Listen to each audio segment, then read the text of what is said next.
Hello risers, तो welcome back to the channel. इस कहानी की शुरुआत में हम शैन को देख पाते हैं जो कि अपनी बेटी के साथ उसके घर पर आई थी। तभी उसकी जो मदर इन लॉ थी वो उससे कहती है कि वो अब से उनकी फैमिली के अंदर नहीं रह सकती। वो उसके बेटे को डिवोर्स दे दे चुपचाप से और वहाँ से चली जाए। शैन कहती है कि उसने तो कुछ भी नहीं करा, फिर वो वहाँ से क्यों जाएगी। वे जो शैन की बेटी थी उसकी आँख खुलती है और वो खुद को देख पाती है और खुद को देखते हुए वो कहती है कि वो इतनी छोटी कैसे हो गई। फिर वो खुद से कहती है क्या मैं टाइम ट्रेवल करके पीछे आ गई हूँ। इस छोटी लड़की का नाम रूही है। रूही जैसे देखती है कि उसकी मॉम को, जो उसकी मदर इन लॉ है, वो बहुत ज्यादा बुली करने की कोशिश कर रही है, तो उसे तो काफी ज्यादा गुस्सा आता है। इसके बाद शैन और रूही एक जगह पर आ जाते हैं जहाँ पर एक ओल्ड लेडी फैंग रहा करती थी। शैन उस ओल्ड लेडी से कहती है कि ग्रैनी फैंग वो अपना सामान पैक कर ले, वो वहाँ से जा रहे हैं। ग्रैनी फैंग शैन से कहती है कि वो वहाँ से चले तो जाएंगे, लेकिन वो जाएंगे कहाँ पर, उनके पास तो रहने की जगह भी नहीं है। अभी हम रूही को देख पाते हैं जो कि ग्रैनी फैंग को उसकी मॉम शैन को देखते हुए कहती है कि वो गाँव जा सकते हैं,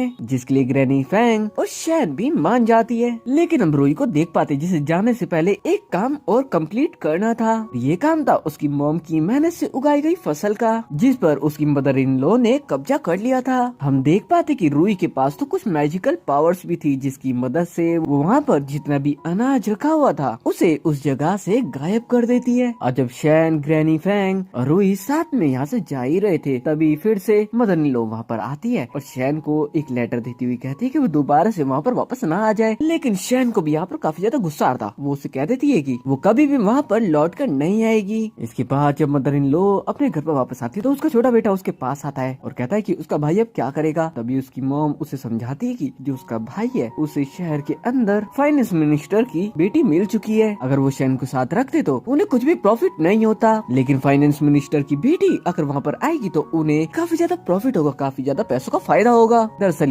ये लोग काफी ज्यादा लालची थे। इसके बाद शैन, ग्रैनी फैंग और रूही गांव में आ जाते, एक जगह पर आकर रहने लग जाते हैं। रात को सभी एक साथ खाना खा ही रहे थे। तभी यहाँ पर शैन तो काफी ज्यादा इमोशनल हो जाती है। ग्रैनी फैंग उससे कहती है कि वो पहले काफी ज्यादा खूबसूरत हुआ करती थी। रूही अपनी मॉम के गालों पर हाथ लगाते हुए कहती है कि वो वापस से ब्यूटीफुल हो जाएंगी। नेक्स्ट डे रूही कुछ पेस्ट बनाती है और उसकी मॉम के चेहरे पर लगा देती है। इसके बाद हम रूही को देख पाते जो कि खाली बैठी हुई थी और ओवर थिंकिंग कर रही थी और सोच रही थी ये तो एक ओल्ड टाइम चल रहा है, यहाँ पर तो कोई भी ब्यूटीफुल गर्ल ऐसी कहीं पर अकेली नहीं जा सकती थी। इसलिए रूही सोचती है कि उसे किसी को जल्दी से जल्दी उसकी मॉम के लिए ढूंढना ही होगा। तभी हम रूही को देख पाते हैं जिसे दूर एक हॉर्स के ऊपर एक बंदा नजर आता है जो कि उसी की तरफ आ रहा था, और तभी वो उसकी हॉर्स के सामने चली जाती है और देखती है वो तो देखने में काफी ज्यादा हैंडसम था, और ऐसा भी नहीं था वो सिर्फ देखने में हैंडसम था। वो उससे बात करता है तो रूही को वो काफी ज्यादा अच्छा लगता है। वो समझ जाती है वो एक अच्छा इंसान है। और जो हॉर्स पर अभी बंदा आया था इसका नाम वेई जैन डोंग है। वो वेई रूही को अपनी गोद में उठाता है और उसके घर के अंदर की तरफ आ जाता है। तभी वहाँ पर हम शैन को देख पाते हैं जो कि रूही को ही ढूंढ रही थी। वहाँ पर वो देखते देखते जैसे ही पीछे मुड़ती है और अपने सामने वो वेई को देख पाती है। वेई भी उसे पहली नजर में देखकर काफी ज्यादा पसंद करने लगता है, क्योंकि शैन इस वक्त काफी ज्यादा ब्यूटीफुल लग रही थी। ये चीज देखकर रूही को तो काफी ज्यादा अच्छा लग रहा था, क्योंकि वो तो यही चाहती थी। फिर शैन रूही को कहती है कि वो फटाफट से उसके पास आ जाओ। जैसे वो उसके पास आती है तो लेकिन रूही अपनी मॉम शैन से कहती है कि जो वेई जेंगडोंग है वो काफी अच्छे इंसान है, वो उन्हें बुरा ना समझे। दरअसल जो वेई जेंगडोंग था वो एक महल के अंदर मिनिस्टर था, यानी वहाँ का मंत्री था। रूही यहाँ पर वेई के सामने रोने लग जाती है और कहने लग जाती है कि उसके उसके डैड ने उसे छोड़ दिया। जो चीज सुनकर वेई जेंगडोंग को बिल्कुल भी अच्छा नहीं लग रहा था। अब ये चीज देखकर रूही तो जेंगडोंग से पूछ ही लेती है क्या उनकी शादी हो गई, तो वो कहता है कि अभी नहीं हुई। तो रूही उनसे कहती है कि वो उसकी मॉम से शादी कर ले। जो चीज सुनकर शैन फटाफट से रूही से कहती है कि वो कैसी बातें कर रही है। शैन जेंगडोंग से कहती है कि रूही एक छोटी सी बच्ची है, वो उसकी बातों पर ज्यादा ध्यान ना दे।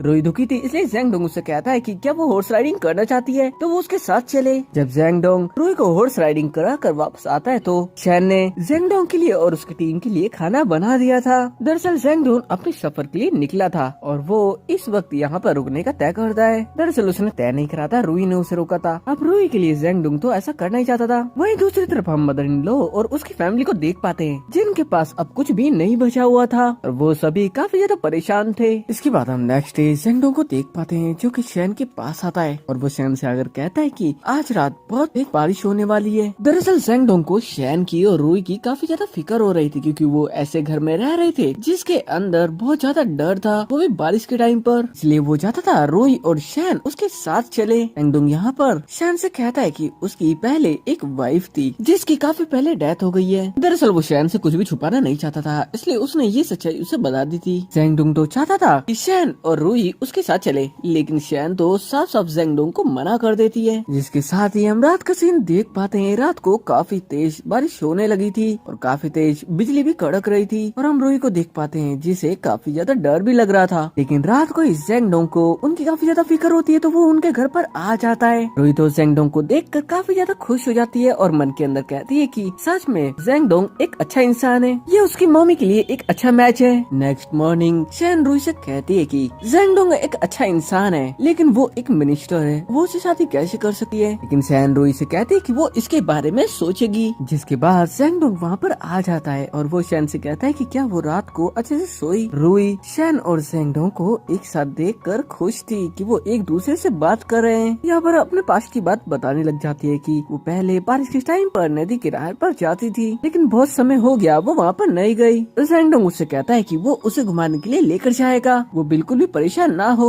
जब जेंगडुंग रूई को अपने साथ घुमाने के लिए लेकर जा रहा था, तभी उसका एक साथी आकर उसे कहता है कि बारिश की वजह से गांव वालों की फसल बर्बाद हो गई है, उनके पास खाने के लिए कुछ भी नहीं है। तो रूई जेंगडुंग को कहती है कि उसकी मॉम ने बहुत सारा अनाज एक जगह पर रखा हुआ है, जिसे उन्होंने काफी ज्यादा मेहनत के बाद उगाया था। साथ ही रूई जेंगडुंग को उसकी मॉम के साथ जो भी पास्ट में हुआ वो भी बताती है और ये बताते हुए वो काफी ज्यादा रोने लगी थी, जिसे जेंगडुंग चुप कराने लगता है। और साथ ही जेंगडुंग रूई से कहता है कि वो उसका डैड बनने के लिए तैयार है। इससे तो रूई को काफी ज्यादा अच्छा लगता है, क्योंकि वो तो यही चाहती थी। अब इसके बाद रात को जेंगडुंग शैन के पास आता है और उससे कहता है कि उसे रूई की बात माननी चाहिए, क्योंकि वो समझता है उसके साथ पास्ट में बहुत कुछ बुरा हुआ है, लेकिन अब से वो उसके साथ रहेगी तो वो उसे हमेशा प्रोटेक्ट करेगा, उसे कोई भी परेशान नहीं करेगा। साथ ही जेंगडुंग शैन से कहता है कि वो उसे कभी भी मिस्ट्रेस की तरह ट्रीट नहीं करेगा, वो उसे मिस्ट्रेस नहीं बनाएगा, वो उसके ऊपर भरोसा करे। जेंगडुंग फिर शैन से पूछता है कि जो वो खाना गरीबों को देने वाली है वो है कहाँ पर। तभी वहाँ पर रूई भी आ जाती है, क्योंकि शैन को तो खाने के बारे में कुछ भी नहीं पता था, उस अनाज के बारे में कुछ भी नहीं पता था, क्योंकि रूई ने उसकी मैजिकल पावर्स की वजह से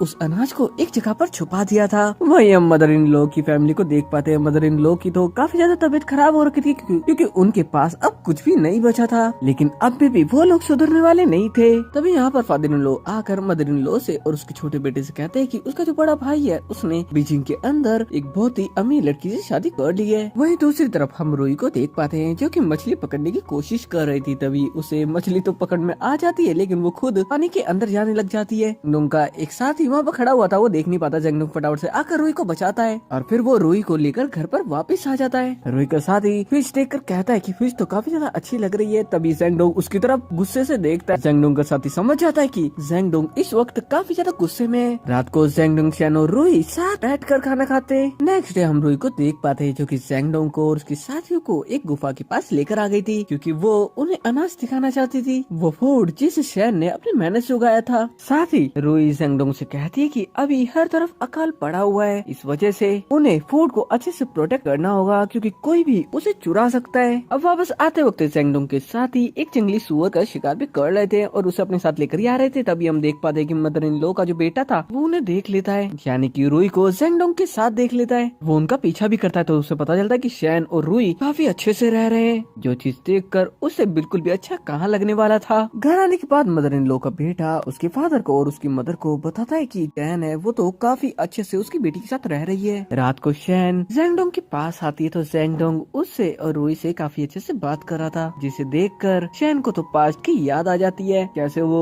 उसके हस्बैंड के पास जाती थी तो वो उससे बिल्कुल अच्छे से बात नहीं करता था, बल्कि उसे और डांट दिया करता था। रूई के पास मैजिकल पावर्स थी, जिसकी मदद से वो समझ जाती है कि उसकी जो मॉम है वो पास्ट के बारे में, यानी कि उसके जो डैड थे उनके बारे में ही सोच रही है। रूई तो उस इंसान को बिल्कुल भी पसंद नहीं करती थी और वो ये चाहती भी नहीं थी कि शैन यानी कि उसकी मॉम उसके बारे में सोचे। हम जेंगडुंग के दो गार्ड्स को देख पाते हैं जो कि जंगल के रास्ते से जा रहे थे और वो उसी अनाज के बारे में, उसी फूड के बारे में बात कर रहे थे कि शैन उसे गरीबों में बांटना चाहती है। ये तो बहुत अच्छी बात है, लेकिन यहीं पर हम फादर इन लॉ और उसके बेटे को भी देख पाते हैं जो कि ये बातें सुन लेते हैं। ये दोनों तो शैन के घर के पास पहुंच जाते हैं और उसके ऊपर चिल्लाने लग जाते हैं और कहने लग जाते हैं कि उसने उनका फूड छीन लिया, जबकि ऐसा तो कुछ भी नहीं था। यहाँ पर मदर इन लॉ भी आ जाती है और वो आते के साथ ही शैन के ऊपर काफी ज्यादा गुस्सा करने लग जाती है और वो तो रूई को धक्का भी दे देती है कि तभी वहाँ पर जेंगडुंग भी पहुंच जाता है और वो ये सब देख लेता है। उसे मदर इन लॉ की फैमिली के ऊपर काफी ज्यादा गुस्सा गुस्सा आने लगता है और उसके जो गार्ड्स वहाँ पर खड़े हुए थे वो तो उनके ऊपर भी काफी ज्यादा गुस्सा करता है कि वो उन्हें रोकते क्यों नहीं है। जैंग डोंग उसके गार्ड से कहता है कि जो मदर इन लॉ की फैमिली है उसके ऊपर 100 मिलिट्री स्टिक्स मारी जाए। लेकिन यहाँ पर मदर इन लॉ तो रोते हुए जैंग डोंग से कहती है कि वो अनाज उनका है ना कि शैन का है। लेकिन रूई रोते हुए जैंग डोंग से कहती है कि वो लोग झूठ बोल रहे हैं। ये बात मदर इन लॉ अच्छे से जानती थी, इसलिए वो भी कुछ नहीं बोल पाती। रूई तो रोने भी लगती है, जिसे देखकर जैंग डोंग को और ज्यादा गुस्सा आ जाता है और जैंग डोंग मदर इन लॉ की फैमिली से कह देता है कि वो एक और बार शैन को परेशान करने के लिए आए तो वो उन्हें जिंदा नहीं छोड़ेगा।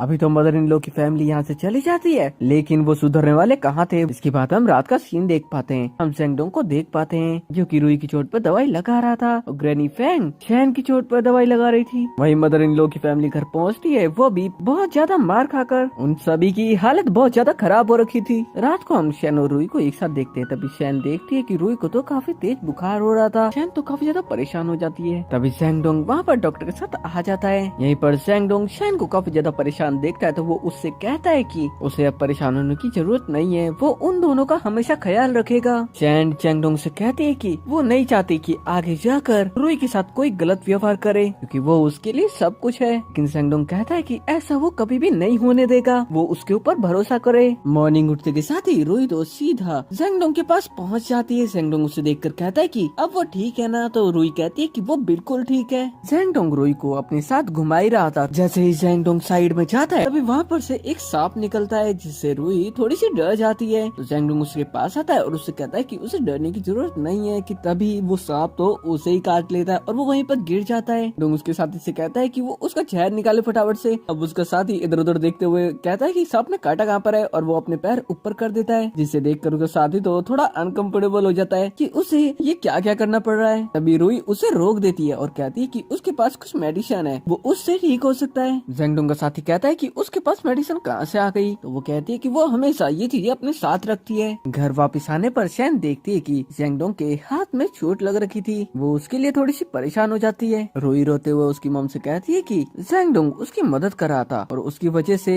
उन्हें चोट लग गई। अब जैंग डोंग को चोट लगी थी, इस वजह से शैन उसकी देखभाल करती है। इस दौरान दोनों एक दूसरे के काफी ज्यादा करीबी आ चुके थे। लेकिन हम यहाँ पर जैंग डोंग को देख पाते हैं, वो तो शैन के क्लोज जाकर उसे किस कर लेता है। लेकिन शैन को इससे बुरा नहीं लगता, वो तो स्माइल करती है। इसके बाद हम जैंग डोंग को देख पाते हैं जो कि शैन के पास आता है और शैन से कहता है कि उसे बीजिंग उसके साथ चलना पड़ेगा, कि वो फूड और कुछ पैसे दान जो करना चाहती थी। इसके बाद हम सन इन लॉ के बड़े बेटे को देख पाते हैं, यानी कि शैन का जो हस्बैंड था पहले, उसे देख पाते हैं। शैन और रूई के घर के बाहर आता है और दीवार पर चढ़कर रूई से कहता है कि वो उसकी बात सुने, लेकिन रूई तो उसे बिल्कुल भी पसंद नहीं करती थी। रूई तो वहाँ पर चिल्लाने लग जाती है, जिसकी वजह से शैन का एक्स हस्बैंड तो काफी ज्यादा डर जाता है और वहाँ से भाग जाता है। वही हम मदर इन लॉ के बेटे को देख पाते हैं जो कि घर के अंदर आता है और उसके फादर को और उसकी मदर को बताता है कि शैन उस फूड को जो कि वो लेकर चले गई थी उसे लोगों में बांट रही है। लेकिन उसके फादर को तो ये चीज सुनकर बहुत ज्यादा बुरा लग जाता है, उसकी तो हालत ही खराब होने लग जाती है। अभी ये तो पूरी फैमिली काफी ज्यादा परेशान थी, इस वजह से ये बीजिंग जाने के लिए निकल जाते हैं। इनके दिमाग में कुछ चल रहा था। जैसे ये लोग यहाँ से निकलते हैं तभी मदर इन लॉ का बड़ा बेटा घर पर आ जाता है और वो देखता है कि उसका घर तो बंद पड़ा था। तभी एक लेडी वहाँ पर आती तो एक्स हस्बैंड अपना मुंह छुपाने लग जाता है और कहने लग जाता है वो तो चैन फैमिली का रिश्तेदार है। तो वो लेडी बताती है कि वो तो उसके बेटे को ढूंढने के लिए बीजिंग चले गए हैं, क्योंकि बहुत टाइम से ये घर पर नहीं आया था। इसके बाद हम एक वोनली नाम के बंदे को देख पाते हैं और ये जैंग डोंग का बेटा था। जैसे जैंग डोंग उसके डैड से मिलने के लिए आता है तो वो उनके साथ शैन को भी देख पाता है और शैन को देखकर उसे बिल्कुल भी अच्छा नहीं लग रहा था। देख पाता है कि उसकी तो एक छोटी बेटी भी थी। यहाँ पर आकर वोनली को बिल्कुल भी अच्छा नहीं लगता है, इस वजह से वो बाहर की तरफ चला जाता है। वोनली बाहर आकर एक पेड़ के नीचे बैठ जाता है। अभी एक फल टूटकर वोनली के सिर पर गिर जाता है और वो वहीं पर बेहोश हो जाता है। असल इस फल को और किसी ने नहीं बल्कि रूई ने तोड़ा था।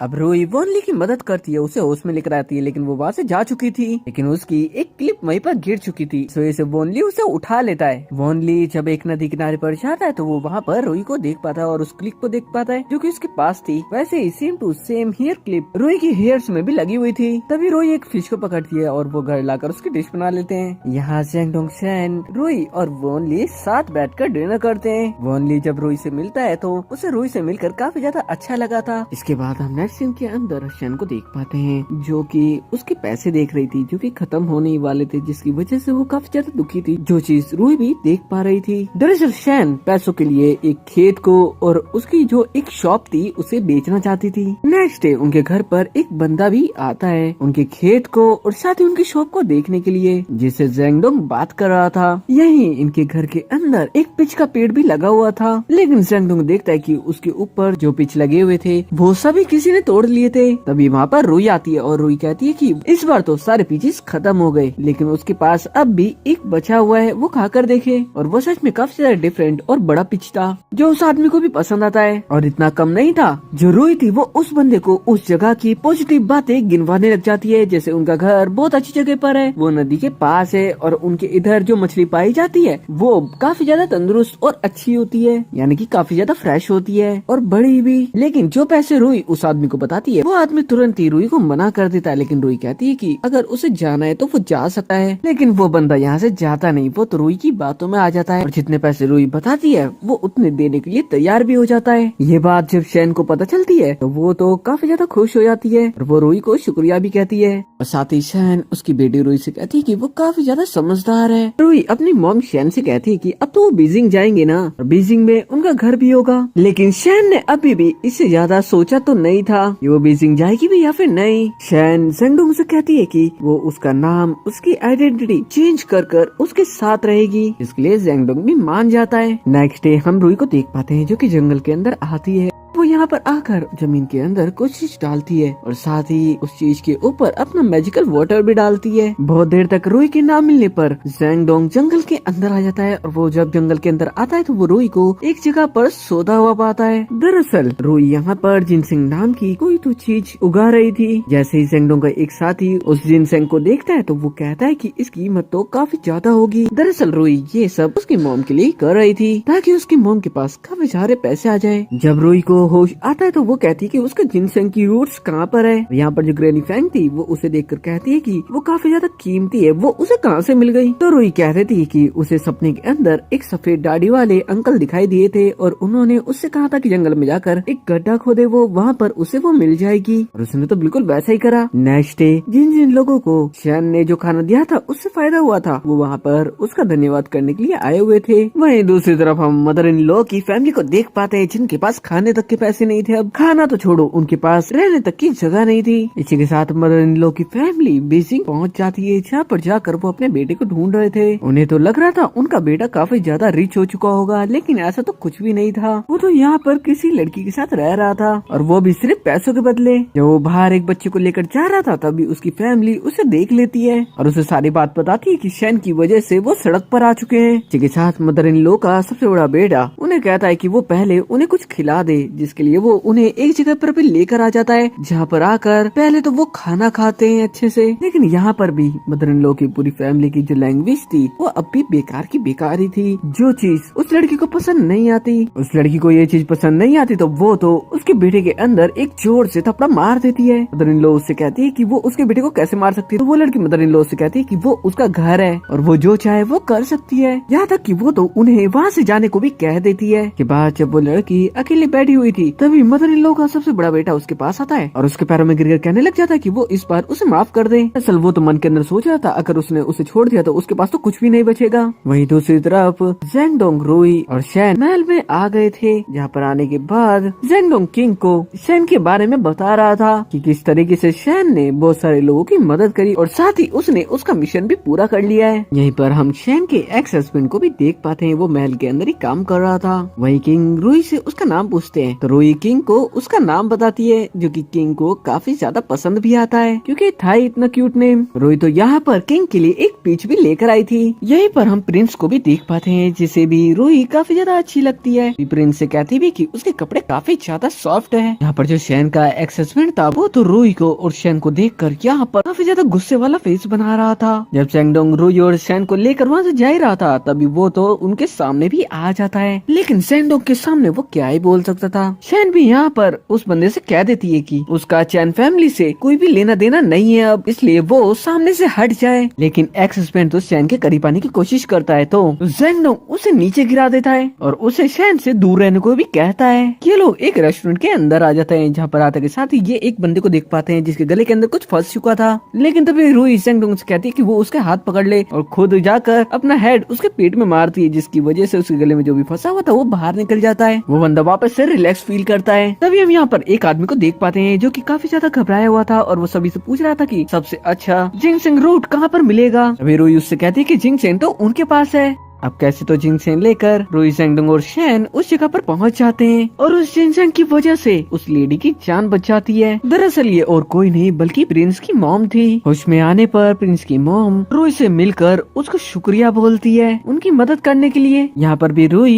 उनको एक पीच देती है जो कि वो अपने साथ ही लेकर आई हुई थी। वही हम मदर इन लॉ के बेटे को देख पाते हैं, यानी कि शैन के एक्स हस्बैंड को, जो कि उसकी वाइफ के पास आया था। वो भी ड्रिंक कर वो तो गेट खोलना ही नहीं चाहती थी, लेकिन वो गेट तोड़कर कैसे तो उसके करीब आ जाता है बहुत ज्यादा। वही नेक्स्ट डे महल में आने पर जैंगडोंग को किंग परमिशन दे देते हैं शैन से शादी करने के लिए। लेकिन ये देखकर जो एक्स हस्बैंड था उसे अच्छा नहीं लग रहा था। एक्स हस्बैंड बाहर की तरफ था, तभी उसकी वाइफ का जो भाई था वो उस पास आता है और उसे जोरदार थप्पड़ मारकर कहता है कि उसकी वजह से उसकी बहन प्रेग्नेंट हो गई है। और वो उससे कहता है कि पहले तो उसने अपनी वाइफ को छोड़ दिया और वो अब ऐसी हरकतें कर रहा है। लेकिन एक्स हस्बैंड तो वहाँ पर हाथ जोड़कर माफी मांगने लग जाता है और कहने लग जाता है कि वो उसे इस बार माफ कर दे, वो उसकी पूरी जिम्मेदारी लेगा। साथ ही उसका भाई तो ये भी बोलता है कि उसने तो उसे मारा भी था। तो एक्स हस्बैंड खुद को मारते हुए कहता है कि वो आज के बाद उसे कभी भी नहीं मारेगा। जिसके बाद वो अंदर आता है अपनी वाइफ के पास और उससे रात के लिए माफी मांगता है। वही जैंगडोंग शैन के पास आता है और उससे कहता है कि किंग ने उसे परमिशन दे दी है उसे शादी करने के लिए। इसके बाद जब रोई बाहर की तरफ थी तभी फादर इन लॉ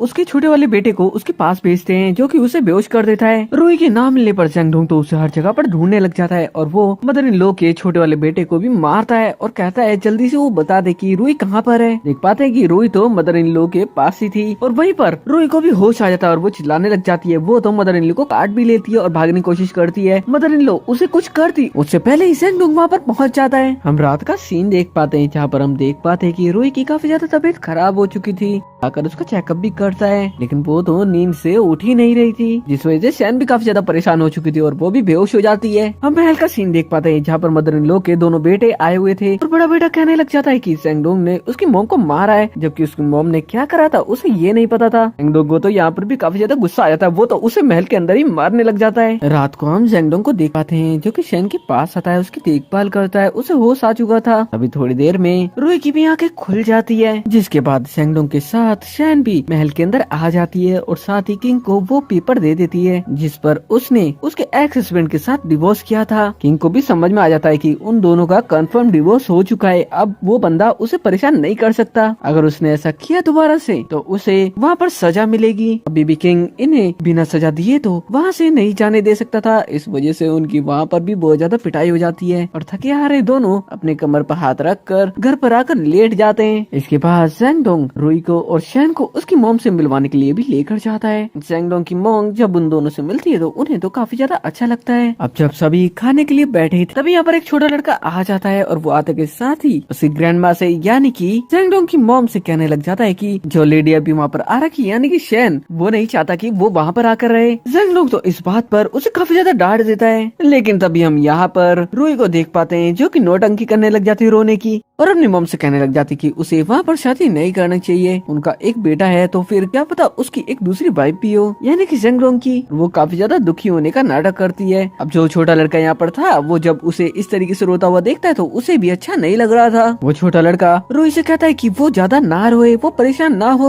फिर वो जैंगडोंग से भी माफी मांगता है जो भी अभी उसने कह दिया था उसके लिए। यहीं पर फिर रोई की और उस लड़के की साथ में दोस्ती हो जाती है। नेक्स्ट है रोई और शैन बाहर की तरफ से जा रहे थे, वही दूसरी तरफ से एक्स हस्बैंड और उसकी वाइफ आ रहे थे और दोनों एक दूसरे के सामने आए थे। तो यहाँ पर एक्स हस्बैंड रोई और शैन के साथ बदतमीजी करने ही वाला था कि तभी यहाँ पर जैंगडोंग पहुंच जाता है। एक्स हस्बैंड तो फटाफट से अपनी वाइफ के साथ घर पर आ जाता है और उसे तो चोट भी लग चुकी थी, इस वजह से उसकी वाइफ उसको दवाई लगा रही थी। इसके बाद हम शादी वाला दिन देख पाते हैं जहाँ पर शैन रेडी हो रही थी, तभी रेडी होते हुए ही वो बेहोश हो जाती है। लेकिन कैसे तो रोई उसके मैजिकल वाटर से उसकी मॉम की हेल्प कर देती है, उन्हें होश में लेकर आ जाती है। इसके बाद हम देख पाते हैं कि जैंगडोंग और शैन की शादी हो गई थी। इसके बाद जब रोई बाहर मार्केट में खड़ी हुई थी तभी जो शैन का एक्स हस्बैंड था वो उसके पास आता है उसे प्यार से बात करने के लिए। वो उसका पीछा कहाँ ही छोड़ने वाला था, लेकिन रोई को तो अब काफी ज्यादा गुस्सा आया था, इस वजह से वो उसके भाई से लड़ाई करवा देती है और उसके भाई की उसकी जो वाइफ थी उसके साथ साथ लड़ाई करवा देती है। हम देख पाते हैं कि इन तीनों की साथ में लड़ाई हो चुकी थी। इसके बाद हम रात का सीन देख पाते हैं। शेंगडोंग शैन के पास आता है और उससे कहता है कि अब तो वो किसी बात को लेकर परेशान नहीं होगी। तो शैन भी कह देते कि अब वो परेशान नहीं है, जिसके साथ ही शेंगडोंग उसके सिर पर किस करता है। और इसी हैप्पी एंडिंग के साथ ये ड्रामा यहाँ पर खत्म हो जाता है। तो जाने से पहले चैनल को सब्सक्राइब, वीडियो को शेयर जरूर से कर देना।